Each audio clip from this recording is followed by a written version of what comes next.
Hey there, folks. Welcome to our cozy nook of tales and adventures. Today, like every episode, we're unlocking the doors of imagination to explore new worlds, meet fascinating characters, and experience unique emotions. I promise to take you on an unforgettable journey through the power of words. So get comfy, grab your favorite drink, snuggle into that perfect spot, and get ready to lose yourself in a new story. Leave the outside world behind for a while and dive with me into the depths of storytelling. If you enjoy our content and want to support the channel, consider hitting the subscribe button and giving the video a thumbs up. Now, without further ado, let's dive into today's story. The ancient trees of Vaildrin reached toward the heavens like gnarled fingers of forgotten titans, their bark gleaming with veins of luminescent amber that once bathed the forest floor in eternal twilight. But on this day, as Elowen walked the sacred paths her ancestors had tended for 1,000 years, the light was fading. Patches of bark had darkened to ashen grey, the luminescence flickering like dying embers. Leaves that should have shimmered with all the colors of sunset now hung limp and brown, surrendering to a winter that should never have touched this timeless place. Elowen placed her palm against the trunk of the grandfather oak, the eldest of all trees in Vaildrin, whose roots were said to reach the very heart of the world. The living wood trembled beneath her touch, a feverish shudder passing through its ancient form. From her fingertips spread the emerald glow of guardian magic, the last such light in all the realm. For she alone remained of the order that had tended these woods since the first dawn. "I know," she whispered to the suffering giant. "I feel it too." The emerald light sank into the bark, momentarily restoring its amber glow.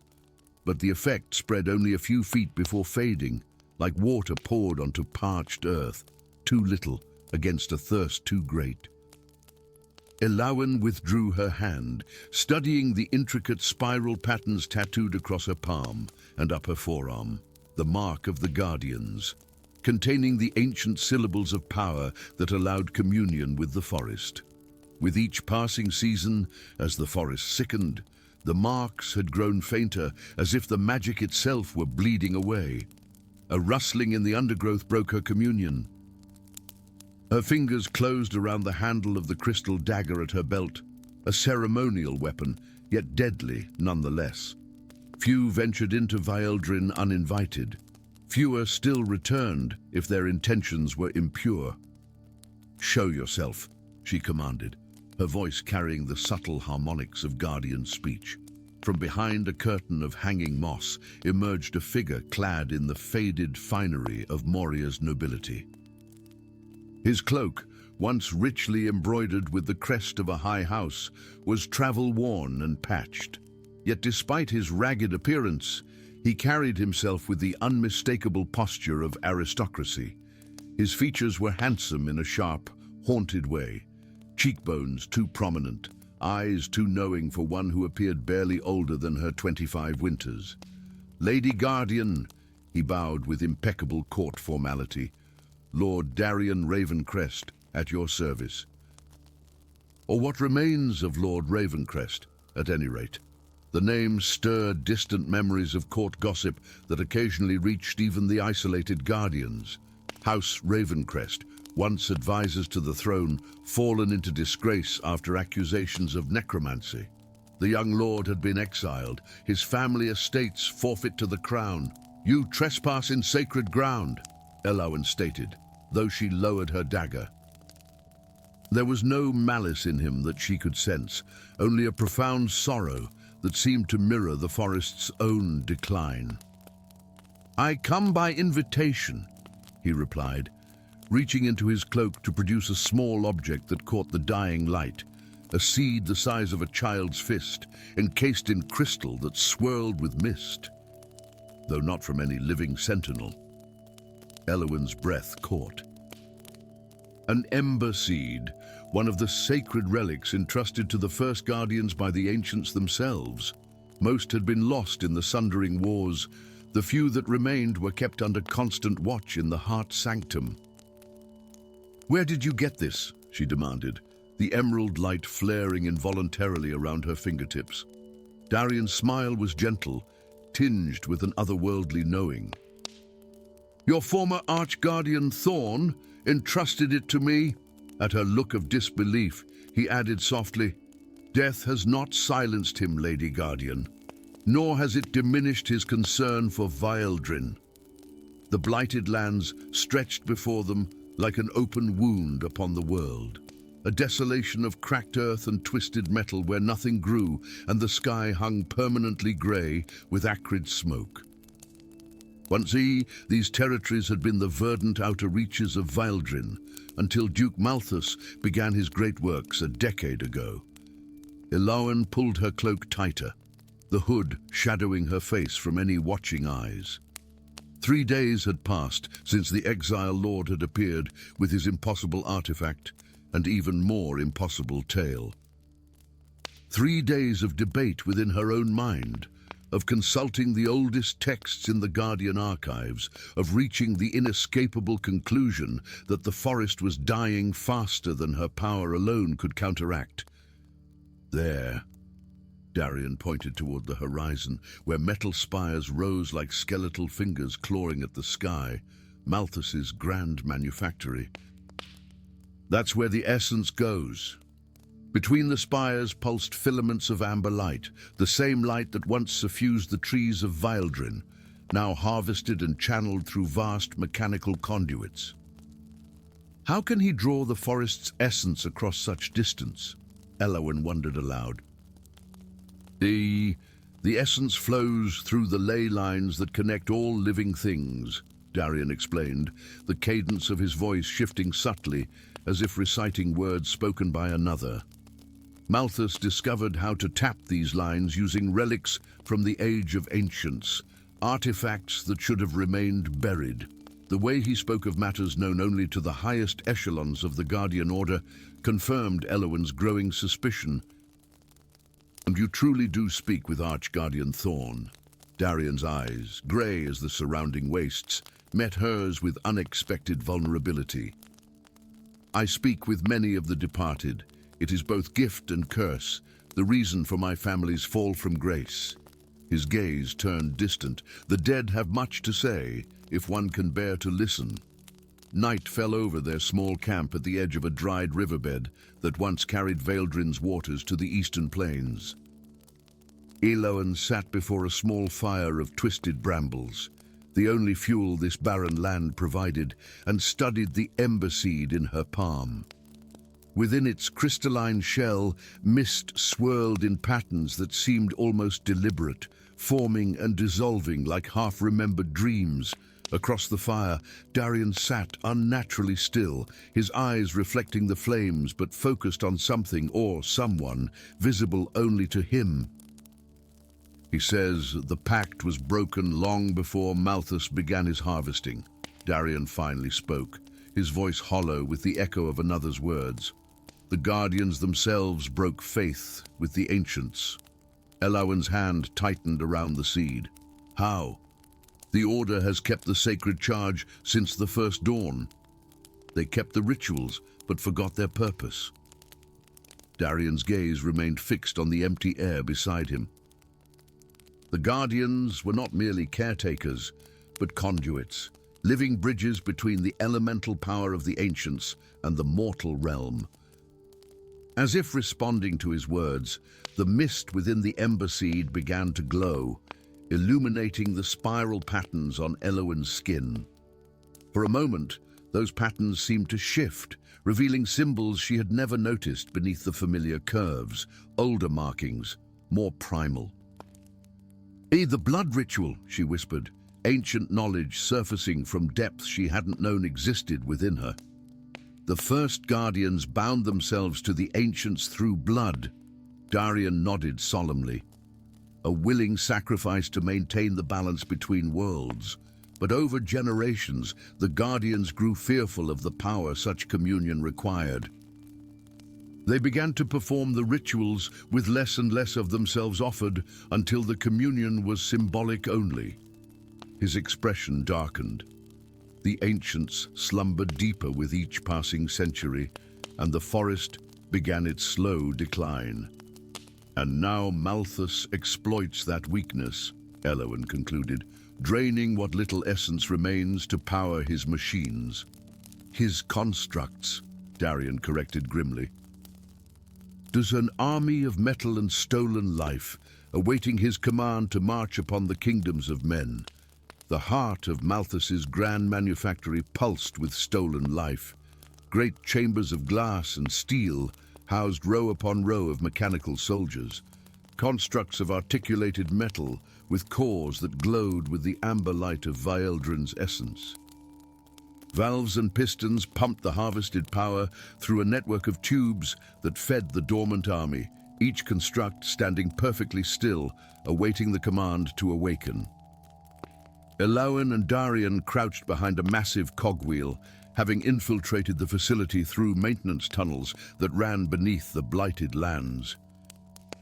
The journey had taken another 4 days, during which the mist within the ember seed had grown increasingly agitated, its glow pulsing in time with Elowen's heartbeat. "We must find the harvesting chamber," Elowen whispered, "the heart of his operation."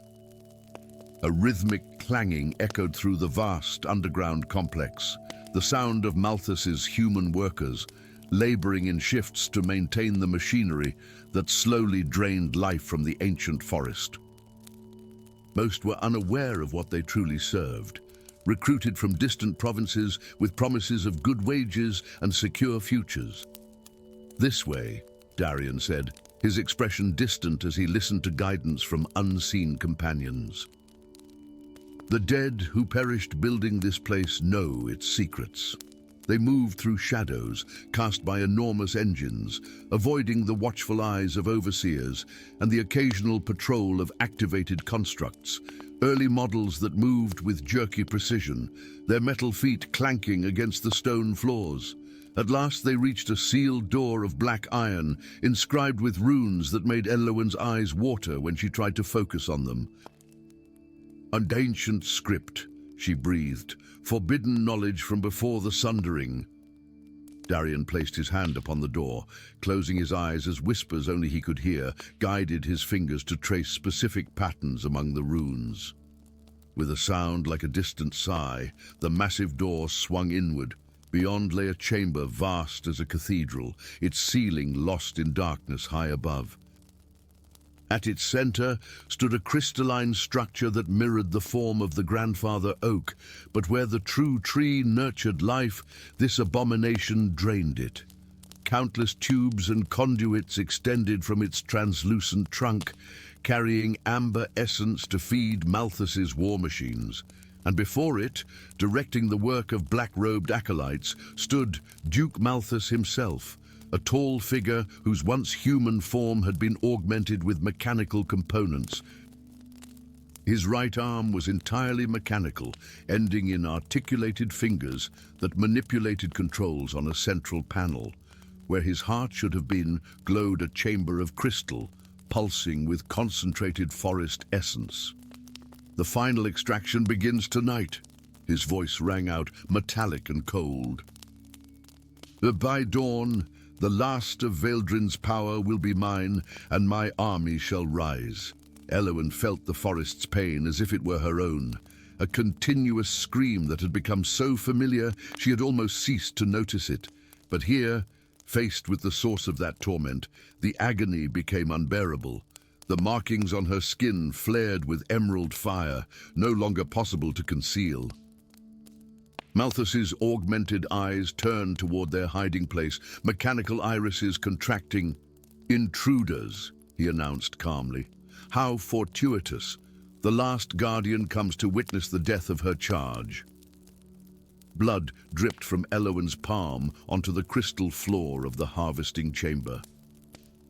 Around her lay the broken forms of constructs that had attempted to prevent her from reaching the central mechanism, the artificial heart that pumped Vaeldrin's essence into Malthus's machines. The Duke himself stood before his creation, his mechanical arm transformed into a weapon that crackled with stolen power. Behind him, Darian lay wounded, a burn mark across his chest where Malthus's energy weapon had struck him. "You cannot stop progress," Malthus stated, his voice devoid of emotion. "The old powers must give way to the new. The age of forest magic ends. The age of mechanism begins." "Not progress," Elowen countered, the ember seed clutched in her bleeding hand. "Perversion. You take what was freely given to all and hoard it for yourself." The seed pulsed against her wound, drinking her blood as ancient texts had foretold. With each drop it absorbed, the mist within darkened to deep crimson, and the markings on Elowen's skin began to change, the familiar spirals straightening into primal runes that had not been seen in 1,000 years.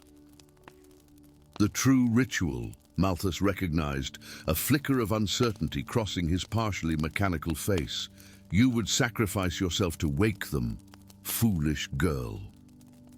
The ancients are myth, convenient fables created by your order to maintain power.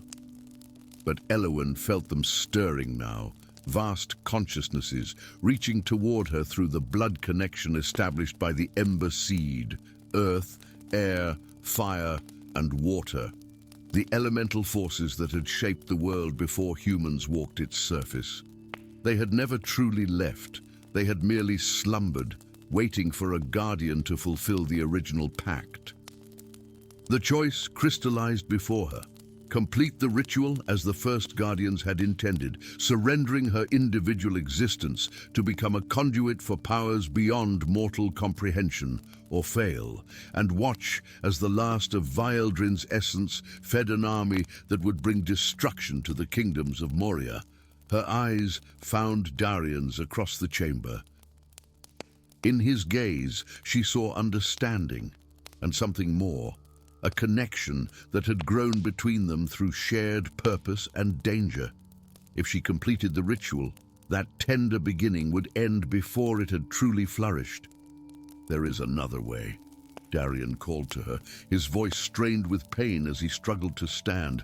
Thorn says, "The ritual requires sacrifice, but not obliteration." He staggered forward, placing himself between her and Malthus. "Share the burden, as it was meant to be shared among many guardians." Understanding dawned. The ritual had become too much for any single guardian to bear as their numbers dwindled, not because the ancients demanded total sacrifice, but because too few remained to carry the weight. Elowen extended her bleeding hand toward Darian. Together, then. As their blood mingled, the ember seed shattered, releasing its crimson mist in a spiraling cloud that enveloped them both. Through this shared connection, Elowen felt the ancients stir, not as distant, abstract powers, but as presences intimately connected to the world and all living things within it. The artificial heart of Malthus's machine shuddered as the awakened elemental forces recognized the perverted essence of Vildrin flowing through its chambers. Crystal cracked, conduits ruptured, and the stolen power surged back toward its source, toward the forest that had nurtured it for millennia. "No!" Malthus lunged forward, mechanical arm reaching to repair the failing system. But the returning essence recognized the thief who had taken it, and as it rushed past, it stripped away the stolen power that animated his mechanical parts. Beyond the walls of the grand manufactory, the earth began to shake as ancient powers stirred from slumber. The constructs that had stood in silent rows collapsed like puppets with cut strings. Workers fled in terror as the massive structure began to tear itself apart. But around Elowen and Darian, a sphere of calm remained, a perfect balance of elemental forces, protecting those who had renewed the ancient pact. "What happens now?" Darian asked, his hand still clasped with hers, blood and magic binding them together. Elowen looked toward the distant horizon, where she could sense the presence of Vildrin, wounded but alive, beginning to heal as its stolen essence returned. Now we rebuild. We find others who can share the Guardian's burden. We teach them the true meaning of the pact. And us. His grey eyes, now flecked with emerald light, searched hers. Ellawen felt the weight of duty balanced against the unexpected gift of connection. The ancients stirred within her blood, but they did not consume her as she had feared. Instead, they offered wisdom accumulated across eons, balance in all things, including duty and love. "We walk between worlds," she answered, "together." As they emerged from the collapsing edifice of Malthus's ambition, the first light of dawn broke over the blighted lands. Where that light touched, tiny shoots of green pushed through cracked earth, the first healing of a wound long festering upon the world. And in the distance, visible only to those whose eyes had been opened by ancient power, 4 majestic figures moved across the landscape. Earth, air, fire, and water, returning to a world that had forgotten them, but which needed them now more than ever. Story 2. The midnight bells of Casmodan rang out across the ancient city fortress, their bronze voices echoing from the 7 concentric walls that climbed the mountainside like the coils of a great stone serpent. In the lower quarter, where the forges never cooled and the air tasted of hot metal and coal dust, Tharion Emberhand worked alone, hammer striking anvil in a rhythm as familiar to him as his own heartbeat. Sparks leapt from glowing steel like fireflies, briefly illuminating the runic carvings that adorned every surface of his family's ancestral forge, symbols whose meanings had been lost to all but the oldest lawmasters of the mountain halls. Tharion understood their power nonetheless. Under his hammer, ordinary metal awakened, responding to patterns learned from a grandfather who had learned from his grandfather before him in an unbroken line stretching back to the Age of Wonders. The young smith paused, laying down his hammer to examine the blade, taking form beneath his hands. Something was wrong tonight. The metal resisted him in a way he had never experienced, as if it sensed some disturbance in the world's fabric. As he reached for his quenching oil, the runes encircling his forge suddenly blazed to life, ancient letters burning with cold blue fire that cast no shadows. The air before him shimmered and tore, reality parting like a curtain to reveal a swirling vortex of midnight and stars. From this impossible doorway emerged a creature of living darkness, a hound formed of shadow and malice, its eyes gleaming like distant nebulae, its teeth crystalline shards that could rend flesh and spirit alike. Tharion stumbled backward, raising his unfinished blade in desperate defense. The shadowhound lunged, jaws snapping at his throat, only to be repelled by a sudden flare of light from the crude sword.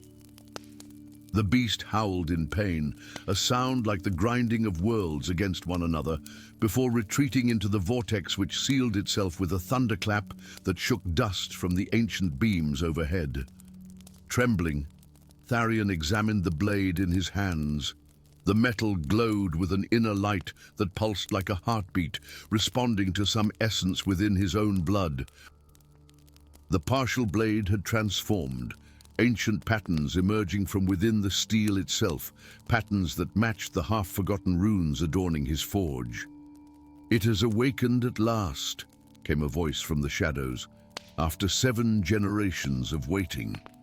Tharion whirled, brandishing the glowing blade toward the hooded figure that emerged from behind a stack of ore crates.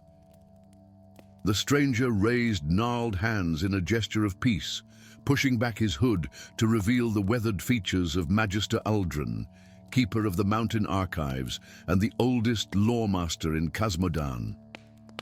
"Your blood remembers what your mind has forgotten," the ancient scholar continued, his eyes fixed on the glowing blade.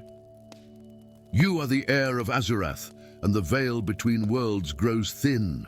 Dawn painted the eastern sky in hues of flame as Tharion followed Magister Aldrin through corridors of stone that predated the founding of Cosmodon itself.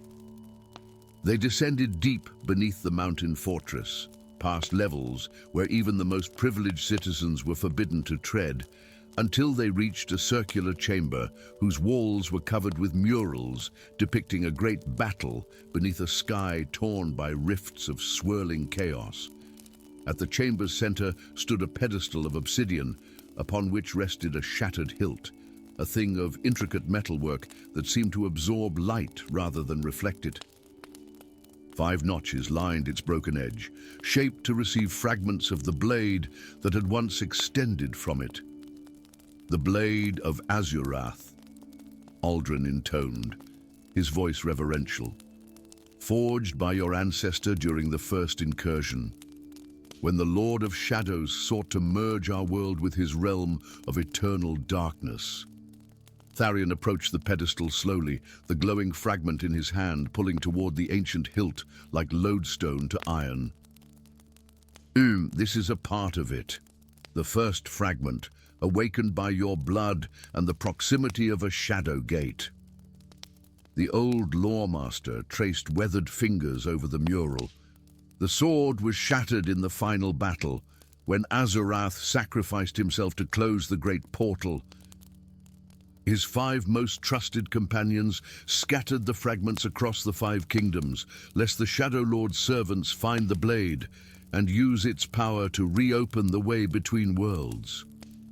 But why has it awakened now? And why me? Tharion's calloused hand closed around the fragment, feeling its resonance with something deep within his own essence. "Because the veil thins again," answered a new voice, melodic yet hardened by bitterness. A figure detached itself from the shadows of an alcove, moving with fluid grace that marked her as something other than fully human. She wore the practical leathers of a ranger, but her features carried the unmistakable delicacy of elven blood.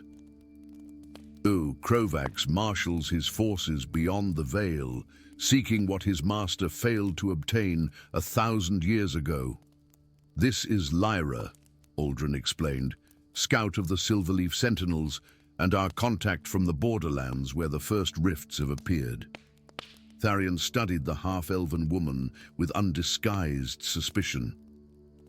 "The Silverleaf Sentinels are myths, forest spirits who lure travelers to their doom." A bitter smile touched Lyra's lips. "Is that what they say in your mountain halls? While you delved for precious metals, we have stood guard over the ancient seals for centuries." She approached the pedestal, her steps silent on the stone floor. "Now those seals fracture, and shadow creatures slip into your realm like water through a cracked vessel. The fragments must be reunited," Aldrin insisted, "and the blade reforged by a smith of Azurath's bloodline. Only then can the growing rifts be sealed before Krovax amasses enough strength to create a permanent bridge between worlds." Tharion looked from the ancient scholar to the half-elven ranger, doubt written across his features. "I'm a smith, not a hero from the old tales. I forge plowshares and horseshoes, not legendary weapons." "Your hands remember what your mind does not," Lyra countered, pointing to the glowing fragment. "Just as that metal recognizes your touch." Her amber eyes bore into his, 5 fragments scattered across the 5 kingdoms. "The first has found you. Will you allow the others to remain lost while darkness consumes your world?" The crystal road wound through the foothills of the Frostpeak Mountains like a ribbon of moonlight, its surface formed from an ancient material, neither stone nor metal, that glowed faintly under starlight. 3 weeks had passed since Tharion had reluctantly left the security of Cosmodon's walls, the fragment and broken hilt secured in a specially forged case slung across his back. Lyra moved ahead of him, with the silent grace of her elven heritage, senses alert for the shadow creatures that increasingly haunted the wild places between settlements. Their journey to the kingdom of Solaria where the second fragment was hidden within the cerulean tower, had thus far been marked by growing signs of the spreading corruption, withered vegetation, unnatural mists, and animals behaving with uncanny coordination, as if guided by an intelligence beyond their own. "We're being watched," Lyra announced quietly, pausing atop a ridge that overlooked the vast plains of central Solaria.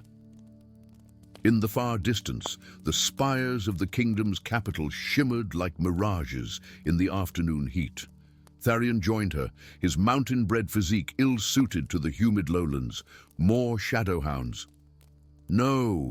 Lyra's hand rested on the curved dagger at her hip, a weapon whose blade was rumored to be alloyed with starlight. Something human, yet serving the darkness willingly. Her jaw tightened. Cultists of the Obsidian Circle, most likely. Krovax's mortal servants. As if summoned by her words, riders appeared on the plain below, figures in hooded robes of midnight blue, mounted on horses whose eyes gleamed with unnatural crimson light. At their head rode a tall figure encased in armor of blackened steel, a crown of twisted metal encircling his helm. "Lord Vorith," Lyra hissed, pulling Tharion into the cover of a rocky outcropping. "And Krovax's general in this realm, and hunter of the blade fragments." Tharion felt the fragment at his back pulse with recognition, as if sensing an ancient enemy. How could they know we're here? Lyra's expression darkened with something akin to shame. "Because I am not what I appear to be." She pushed back her hair to reveal a mark behind her ear, a sigil of intertwined thorns that occasionally shimmered with dark energy. "I was born of two worlds. My mother was elven, but my father..." Her voice faltered. "My father is Lord Krovax himself." Tharion's hand flew to his weapon, but Lyra made no move to defend herself. "I've hidden from my heritage all my life," she continued, "but the blood connection allows him to sense my presence, faintly, imperfectly, but enough to send his hunters in our general direction." "You led them to us," Tharion accused, anger and betrayal hardening his voice. To the fragment. "I led them away from the others," she countered. "The Silverleaf Sentinels raised me after my mother died, protecting me from my father's servants. I've spent my life fighting against the darkness in my blood." Her amber eyes held his without flinching. "As you now fight to reclaim the legacy in yours." The cerulean tower of Solaria rose from the central plaza of the White City like a needle of frozen sky, its crystalline surfaces refracting sunlight into dazzling patterns across the surrounding marble buildings. Within its highest chamber, protected by wards both arcane and mundane, rested the second fragment of the Blade of Azurath, or so the ancient records indicated. Getting inside had required all of Lyra's stealth, and Tharion's unexpected discovery that the runes tattooed across his forearms, family markings he had believed to be merely decorative, allowed him to temporarily neutralize certain types of magical barriers. Now they stood before a pedestal of white stone, upon which rested nothing. "We're too late," Tharion said, the weight of failure settling on his shoulders. "Dvorith has been here before us." "No." Lyra circled the empty pedestal, her ranger's instincts alert. The wards were undisturbed. "No one has entered this chamber in decades." She ran her fingers over inscriptions encircling the pedestal's base. "These are Solarian royal script, ceremonial language used only by the royal family." "Can you read it?" "Fragments," her brow furrowed in concentration. "In times of greatest need, the worthy shall receive the light's blessing, blood of the covenant." She looked up sharply. "It's a test, not just a hiding place. The fragment will only appear to one worthy of wielding it." Tharion approached the pedestal warily. "And how is worthiness determined?" "Blood and intent," Lyra replied, pointing to a small indentation at the pedestal's center. The blood of one who seeks the blade for its true purpose. With a smith's practiced movement, Tharion drew his belt knife across his palm, allowing several drops of blood to fall into the shallow depression.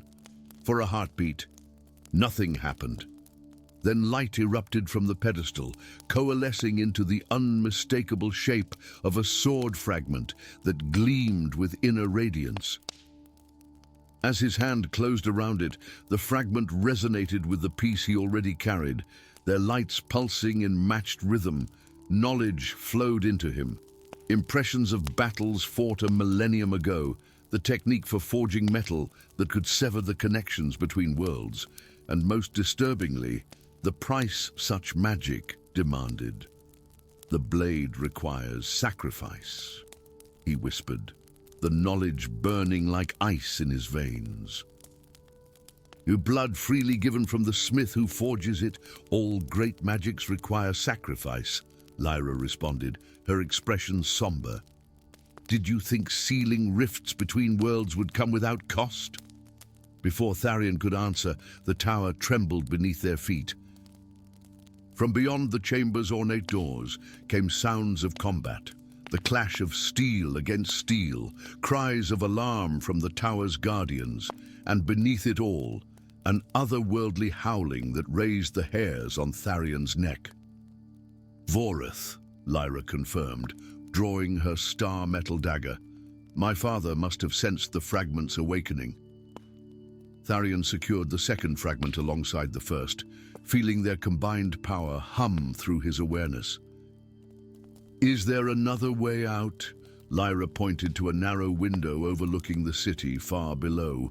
"For those who trust in fate." A thunderous impact shook the chamber doors, ancient wood splintering under forces both physical and arcane. Through widening cracks, Tharion glimpsed armor of blackened steel and eyes that burned with unholy purpose. "We'll never find the remaining fragments if we die here," Lyra urged, already climbing onto the window's ledge. Sometimes retreat is the better part of valor." As the doors shattered inward, admitting the armored form of Lord Vorith and his shadow-wreathed cultists, Tharion made his choice. He joined Lyra at the window, the fragments secured against his back, and together they leapt into the uncertain embrace of fate. The first true test of the unlikely bond forming between the mountain smith with the blood of heroes and the half-elven exile with darkness in her veins. Behind them, Vorith's rage manifested as crackling energy that scorched the tower's ancient stones.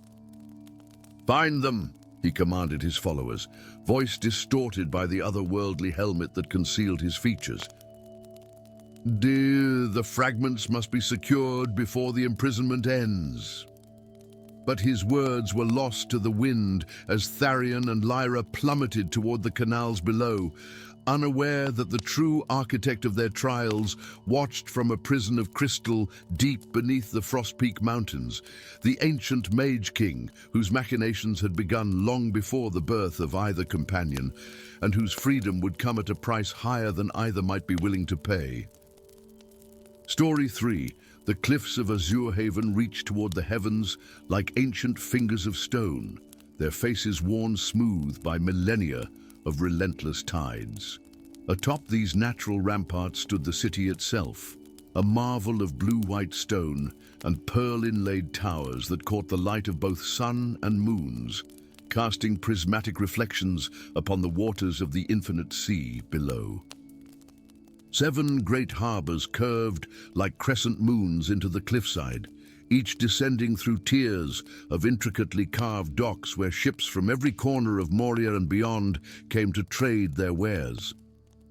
Nimue stood at the edge of the lowest pier in Sapphire Harbor, her bare feet dangling above waters so clear that she could count the pebbles 20 fathoms below. The sea had always called to her, its whispers a constant companion since childhood. But lately, the whispers had become songs, haunting melodies that rose from the depths and wove themselves into her dreams. They're saying the luminous fleet returns today, said a voice behind her. Nimue turned to see her childhood friend, Elian, a sailor's son with sun-bleached hair and skin browned by years at sea. His eyes held concern as he sat beside her.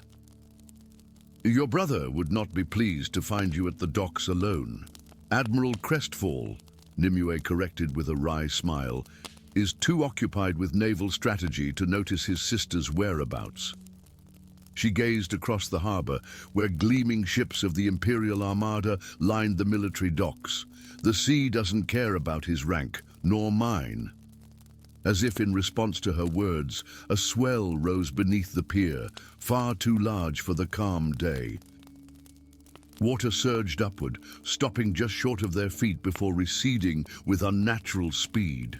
Elian scrambled backward with a curse, but Nimue remained still, a strange resonance humming within her chest. "It's happening again," she whispered, more to herself than to her friend. Before Elian could respond, a cry went up from the watchtower. "Ships! Ships on the horizon!" But these were not the gleaming vessels of the luminous fleet. Through the afternoon haze, dark silhouettes appeared, the unmistakable outline of the Imperial Armada's pride, the Azure Defender, listing badly to port. Behind it, two more naval vessels limped toward harbor, their sails in tatters, hulls scarred by something no storm could have inflicted. And trailing in their wake, just below the surface, a shadow vast enough to darken the waters for 100 spans in every direction. 3 nights later, Nimue slipped through the moonlit corridors of her family's cliffside manor, a small pack slung across her shoulders. The household slept, exhausted from the day's grim proceedings. Funeral rites for 200 sailors lost when the Emerald Wing was dragged beneath the waves by what survivors described as a kraken of impossible size, its tentacles black as the void between stars. Her brother had returned gaunt-faced and hardened, his previous arrogance replaced by cold determination. "The beast must be destroyed," he had declared before the Imperial Council. "I will not lose another ship to this abomination." But in the quiet hours before dawn, as Nimue had knelt in the family's private shrine to the sea gods, the melody had come again, stronger than ever before.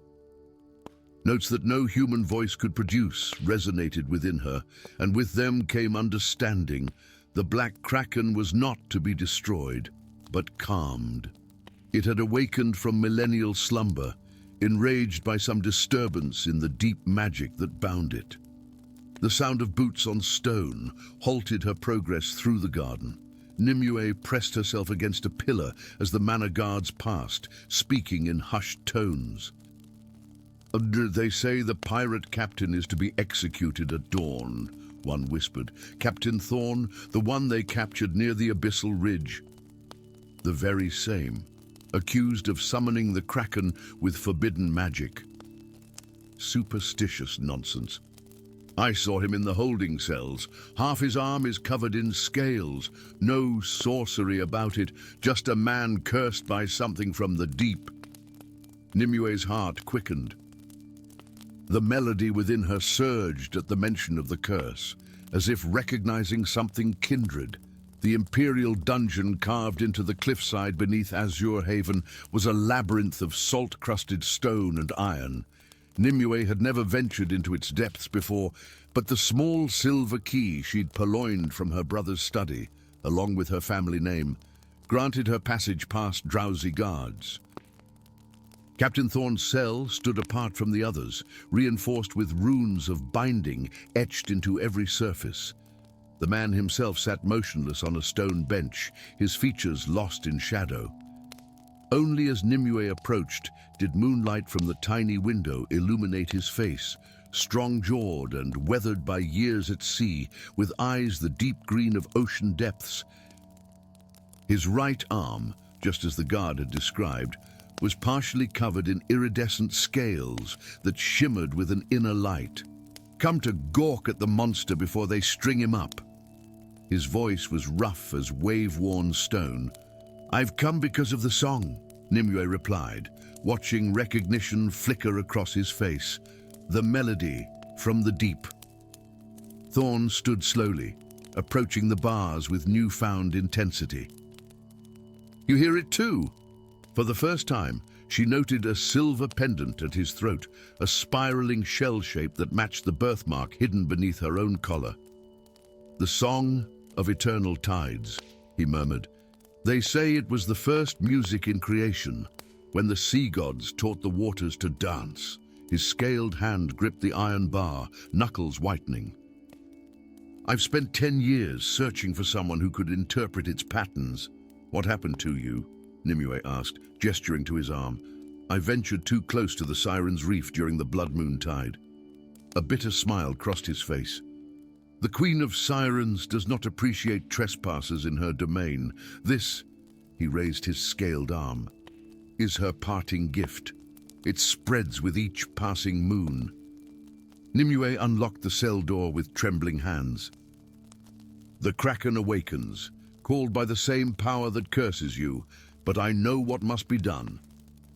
She held out a small bag containing the items she'd gathered, her brother's naval charts, provisions, and her mother's locket, which contained a fragment of crystal that sang with the same resonance as the melody within her.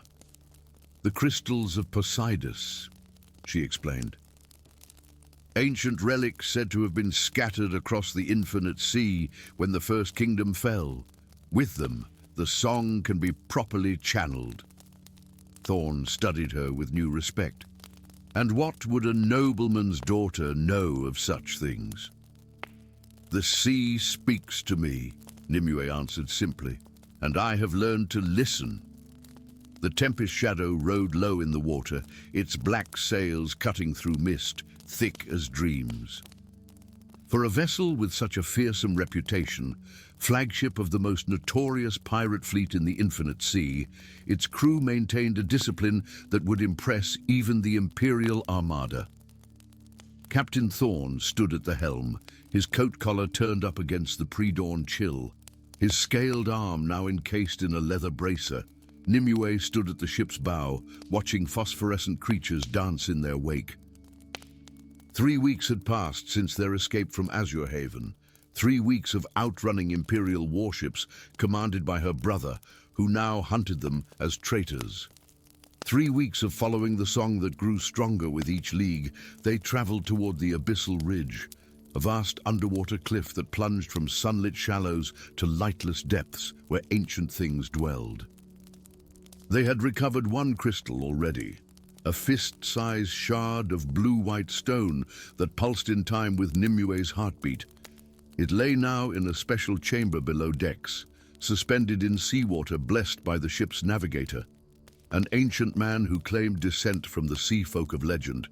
"Your brother's fleet has been spotted on the horizon," Thorn said, joining her at the rail. The scales had spread further up his arm since their journey began, now reaching his collarbone. Sometimes in the moonlight, Nimue thought she could see the outline of gills forming along his neck. "Alaric was always persistent," she sighed. "He believes we've betrayed the realm. And have we not?" Thorn's sea-green eyes held hers. "We flee with stolen naval charts, while the Kraken continues to prey upon Imperial ships. We seek to save them all," Nimue countered. "My brother would hunt the Kraken with harpoons and cannons, never understanding that it is merely a symptom of a greater imbalance." Below them, the waters suddenly darkened. A massive shape passed beneath the tempest shadow, so vast that it seemed impossible for the infinite sea itself to contain it. The Black Kraken, following their course just as it had since they'd left Azure Haven's waters. "It follows the crystal," Thorn observed, "and the song that flows through you." Nimue nodded, her fingers unconsciously tracing the birthmark at her throat, a spiraling pattern that matched the ancient glyphs carved into the crystal of Poseidus. "And we need the remaining crystals before we can attempt to calm it. And if we fail," the weight of consequence settled on her shoulders. "Then the Queen of Sirens will use both the Kraken and the song for her own purpose. to flood the lands of Moria and claim them for her underwater realm. The heart of the Sirens' reef rose like a jagged crown from waters turned silver by moonlight. Here, where the final crystal was said to lie, reality itself seemed to thin, sounds carrying impossible distances, colors shifting beyond their natural spectrum, time flowing like the uncertain tides. The tempest shadow anchored a safe distance from the reef itself, while a smaller craft carried Nimue, Thorn, and a handful of his most trusted crew toward the central spire. Above them, storm clouds gathered with unnatural speed, lightning illuminating the silhouettes of the pursuing Imperial Armada, now just hours behind. "She knows we come," Thorn said grimly, his gaze fixed on the approaching reef. The scales now covered half his face, and his voice had taken on a resonant quality that echoed strangely over the waters. As their boat touched the rocky base of the central spire, the sea around them began to glow. Figures rose from the depths, women with the lower bodies of fish, their eyes luminous and cold, their voices weaving into a harmony that pulled at the mind like fishhooks. At their center emerged their queen, a being of terrible beauty, her crown fashioned from coral and bones, her tail shimmering with poisoned barbs that could paralyze a leviathan. "The bearer of the song returns to me," she said, her voice like water flowing over glass. Her gaze fixed not on Thorn, but on Nimue. "How convenient that you bring both the crystals and the kraken to my doorstep." Understanding dawned on Nimue with horrifying clarity. The melodies that had guided her, the birthmark that matched Thorn's pendant, these were not coincidences, but orchestrations. "The curse," she whispered, "it was never meant for him." "You've been calling me here all along." The Siren Queen's smile was colder than the deepest trench. "The bloodline of the First Kingdom flows in your veins, child of the song. Only such blood can activate the crystal's true power." She gestured to the storm-dark horizon. "Daughter, now your brother brings his fleet, all the sacrifices the sea gods require to break my bonds and flood the lands above." Lightning split the sky as Nimue felt the song rise within her, not as the gentle melody that had guided her journey, but as a tempest of sound that threatened to tear her apart from within. The final crystal, set into the Siren Queen's crown, resonated in response to the two crystals they had recovered. In that moment, as the Black Kraken's vast form encircled the reef and the Imperial fleet appeared through the storm mist, Nimue understood what must be done. The Song of Eternal Tides was never meant to control or calm. It was meant to harmonize, to find balance between land and sea, depth and surface, destruction and creation. She began to sing, not with the Siren Queen's cold perfection, but with human voice, fragile yet unbowed. As the notes left her lips, Captain Thorn's scales began to glow with the same light as the crystals. The curse transformed from bondage to blessing as he stepped forward, his voice joining hers in harmonies impossible for any single species.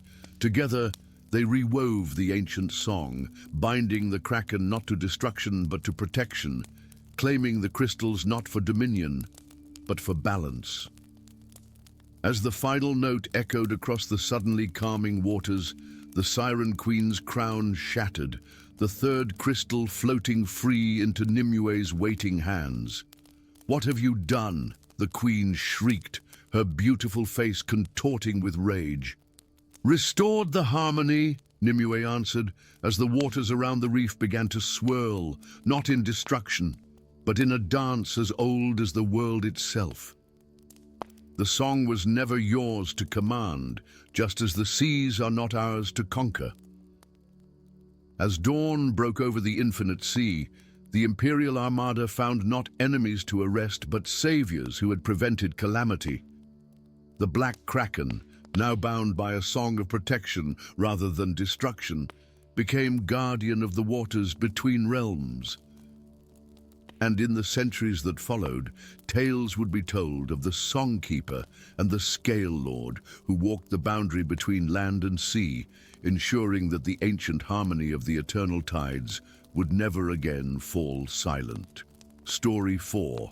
The Iron Throne of Moria stood empty, its legendary metal gleaming cold and dark beneath the vaulted ceiling of the Grand Hall.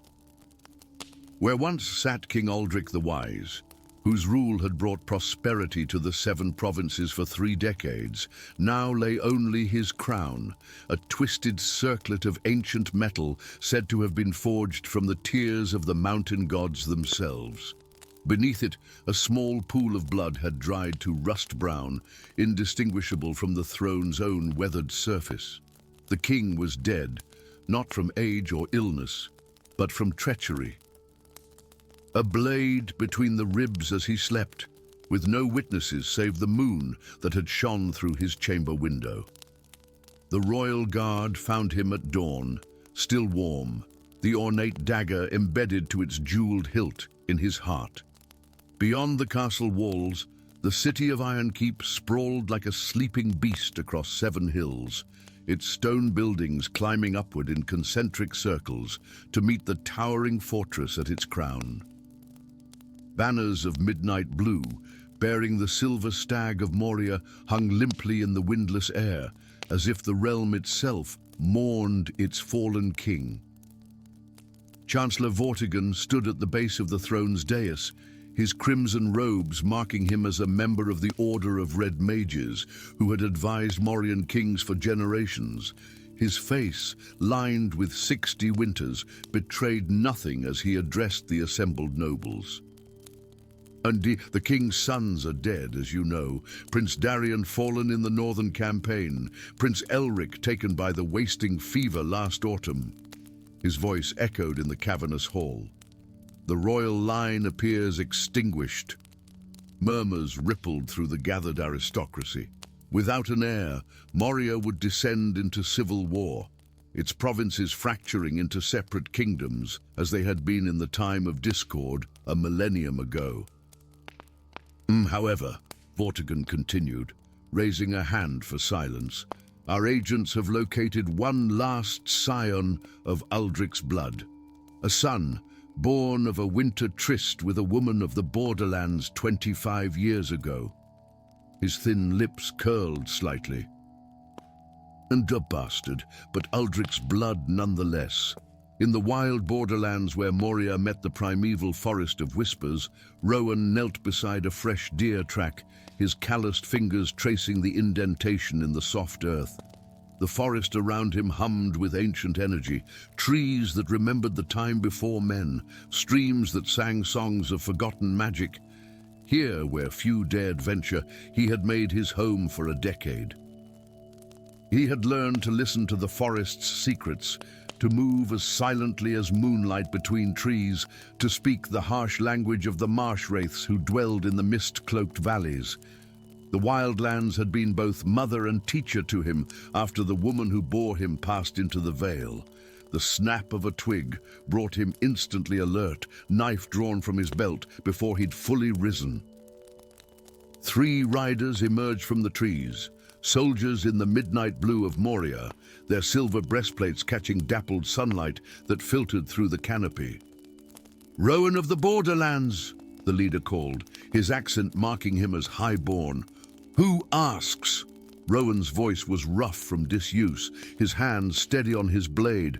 "Captain Thorn of the Royal Guard." "I bring summons from Ironkeep." The captain's gaze traced the crude pendant at Rowan's throat, a fragment of silver stamped with half a royal seal. The only gift his mother had claimed came from his father. "The king is dead, and you, it seems, are his son." Ironkeep was a warren of stone corridors, secret passages, and whispers that seemed to live in the walls themselves. After a lifetime in the wilderness, Rowan felt like a wolf trapped in a hunter's cage. His chambers were opulent beyond imagination, yet he slept on the floor beside the fireplace, unable to find rest in the featherbed with its silken sheets. A week had passed since his arrival. Already, assassination attempts had numbered 3, poison in his wine, a crossbow bolt that missed his heart by inches as he crossed a courtyard, a servant with a blade who nearly succeeded where the others had failed. The royal guard had doubled around him, though he trusted them little more than the shadows that seemed to follow his every move. "You should wear the royal garments," a voice spoke from the doorway, melodic yet unyielding, like steel wrapped in silk. Rowan turned to find a woman he hadn't seen